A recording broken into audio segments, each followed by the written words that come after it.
I wanted to write this sooner than I expected, but only got up the courage now. I, 30, M, married my wife, 29, F, about 5 years ago. I always saw her as a caring, loving person who was always concerned about me, but when everything happened, she showed herself to be a completely different person. I don't know if she pretended to be that way because of our marriage. After 1 year of marriage, we had a daughter, 4, F.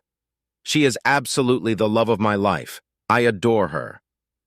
My wife and I have always loved children, so having a daughter was like a blessing to our newly formed family. Fast forward to the future, the pandemic caused me to lose my job. My wife continued to work in an office while I did jobs anywhere possible, as my wife and I fought regularly because of this. One of these fights led to her slapping me in front of our daughter, which probably made her uncomfortable, but she didn't understand about these things, so I guess she must not even remember it. My wife always reminded me that I didn't have a job, and our marriage was getting worse and worse. In a brief context, I didn't finish high school. This, at least in my country, makes it very difficult for me to find a stable job. I had tried to get a job in several places, but it never worked out. So 2 days ago, I came home early after helping to make some deliveries for extra money. I entered the house, only to see a scene that simply never left my mind.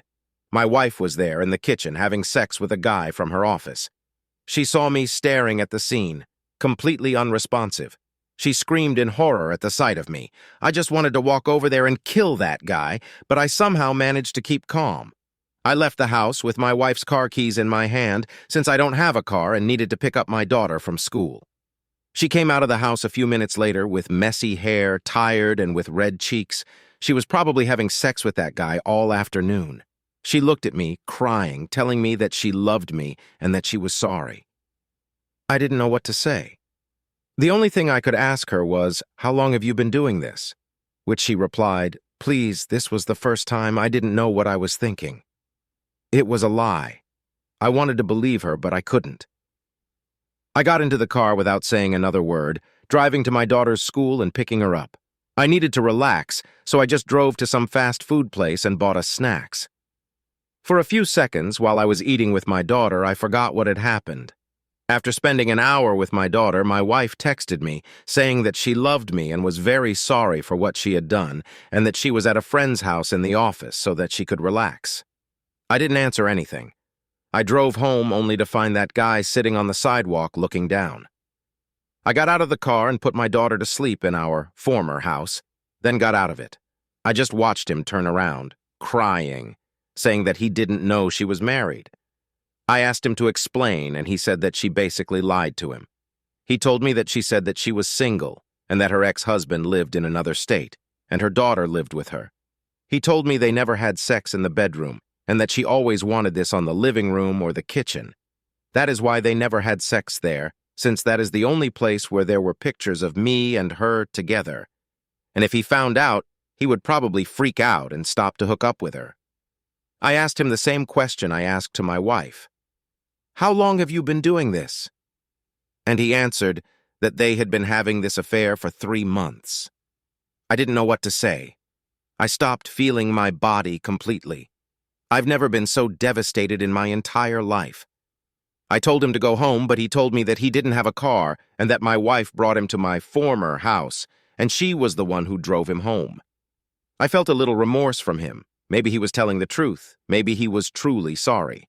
I gave him a ride to his house, but we didn't talk the whole way. When we got there, I asked him if he had anyone, if he was in a relationship. He replied that he had a girlfriend. I told him to tell her everything that happened to protect him, her, and their relationship.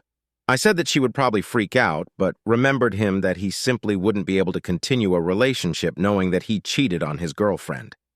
I said that in the end, it was his decision to tell her or not. He just agreed and got out of the car. After that, I came home to keep my daughter company. I have never been so devastated and destroyed in my entire life, and I have never cried as much as I have in the last 2 days. Now I can't think of anything else but protecting my daughter. I don't want to see that woman again in my entire life, and I hope to get a lawyer as soon as possible so that I can get a divorce. I will try to post updates whenever I can. And thank you for reading. I needed to get this off my chest and didn't want to tell my brother, who is the only person in the family that lives in my state. Also, sorry for any mistakes. I am not an English native speaker, so it is very difficult for me to write anything in this language, but I tried my best. Thanks. Edit. Since there's a bit of people confused, I did not let my daughter alone at home when I arrived the guy to his house. I called my brother to keep an eye on her. I just felt bad for the guy. Maybe he was sorry. I don't know. Edit 2. So yeah, I felt like I needed to do this edit because there are many people talking about the fact that I drove the guy to his home. I felt bad for him. Deep in my heart, I felt truly sorry for him, so I just felt I needed to do this. And yeah, looking back, it was a parenting neglect, even if my brother was taking care of her. I shouldn't have done this, and this will probably have a lot of effect on the divorce case. Thanks for all the comments. We'll probably send an update soon. Update. I just wanted to give y'all a quick update on what's been going on.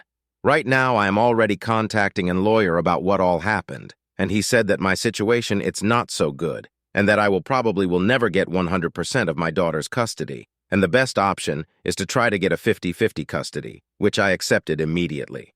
I want my daughter to still see her mom because that could be too traumatic for her to handle, her mom just disappearing from her life like that.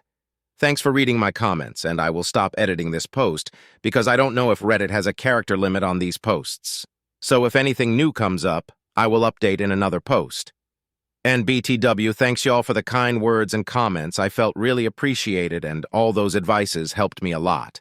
Thanks, y'all.